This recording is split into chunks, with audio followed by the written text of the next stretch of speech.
ماشاءاللہ اٹھتے بیٹھتے ہر جگہ آج کل یہ بحثیں ہوتی رہتی ہیں، ہر ڈرائنگ روم میں، ہر مجلس میں، ہر مجلس کے بعد یہ مقلد ہے اور یہ غیر مقلد ہے اور یہ اخباری ہے اور یہ مجتہد کو مانتا ہے، یہ مجتہد کو نہیں مانتا ہے۔ اچھا، اس میں کوئی اختلاف نہیں، توجہ برقرار رکھیے گا، اس میں کوئی اختلاف نہیں ہے، کوئی شبہ نہیں ہے کہ حضرت آیت اللہ العظمیٰ سید ابو القاسم خوئی اصولی تھے، بلکہ اس دور میں، اپنے دور میں امام الاصولیین تھے، ان سے بڑا کوئی اصولی اور استاد و مجتہد نہیں گزرا، اس اعتبار سے کہ ایک جملہ عرض کر دوں، یہ سب علماء گواہی دیں گے، اس پورے کرۂ ارض پر اس وقت جتنے صاحبان امامہ ہیں، جتنے مجتہدین ہیں، سب یا براہ راست آغائے خوئی کے شاگرد ہیں یا ان کے شاگرد کے شاگرد ہیں، یعنی کوئی ایسا نہیں ہے جس نے ان کے سفرہ علمی سے فائدہ نہ اٹھایا ہو، فیض نہ اٹھایا ہو۔ یہ تھی عظمت، اللہ نے عطا کی۔ جب ان کا انتقال ہوا تو میں نے ان کے بارے میں جو مضمون لکھا اس کا عنوان تھا آسمان آگہی۔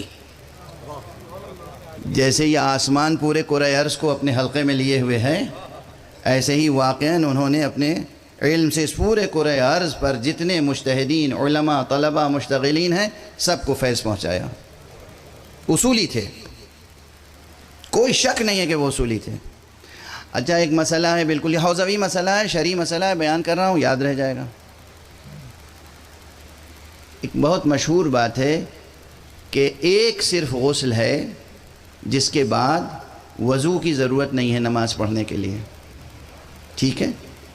باقی جتنے غسل ہیں، اور خاص طور سے مستحب اغسال، مستحب غسل، وہ سب کیا ہیں؟ ان کے بعد نماز پڑھنے کے لیے وضو کی ضرورت ہوتی ہے۔ مشہور ہے نا یہ مسئلہ، یہ اصولی موقف رہا، اور بہت سے اخباری علماء کا بھی یہی موقف ہے، ایک ہی موقف ہے، بہت سے اخباری علماء کا اور اصولی علماء کا ایک ہی موقف۔ آغائے خوئی نے ایک فتویٰ دے دیا، تمام اصولیوں سے ہٹ کے، اپنے تمام معاصرین سے ہٹ کے، یعنی آغائے خوئی کے معاصرین، یہ فقیر طالب علم تھا نجف اشرف میں،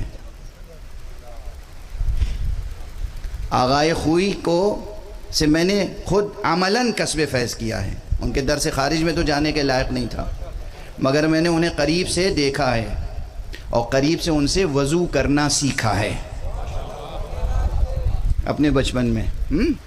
آغائے خوئی انہوں نے ایک فتویٰ دے دیا، نہیں ان کے معاصر میں آیت اللہ سید محمود شاہرودی، آیت اللہ شیخ حسین حلی، آیت اللہ سید جواد تبریزی، آیت اللہ سید علی تبریزی، آیت اللہ شیخ عبد الکریم زنجانی، آیت اللہ سید محمود شاہرودی، آیت اللہ سید علی بغدادی، یعنی آغائے خوئی کے زمانے میں ایک شہر نجف میں کم سے کم 300 مجتہد تھے، فقیہ مجتہد 300 یا اس سے بھی زیادہ اس عہد میں۔ سب معاصرین کی رائے ایک طرف، آغائے خوئی نے فتویٰ دے دیا کہ نماز جمعہ کے لیے، روز جمعہ جو غسل کیا جاتا ہے، غسل جمعہ واجب ہے کہ مستحب؟ مستحب۔ کہ اگر تم نے قربتاً الی اللہ غسل جمعہ کیا ہے تو اس کے بعد نماز پڑھنے کے لیے وضو کی ضرورت نہیں ہے۔ اس مسئلے پر تمام علماء ان کے پاس آئے، یہ کیا فتویٰ دے دیا آپ نے؟ یہ کیا فتویٰ دے دیا آپ نے؟ یہ کیا فتویٰ دے دیا آپ نے؟ قم میں ایک بزرگ ہوتے تھے آغائے شیخ حسین علی منتظری، قم سے تشریف لائے نجف آغائے خوئی کی خدمت میں، یہ کیا فتویٰ دے دیا آپ نے؟ انہوں نے کتاب نکالی، کہا یہ حدیث پڑھو، یہ معصوم کی حدیث ہے اور صحیح سند کے ساتھ ہے۔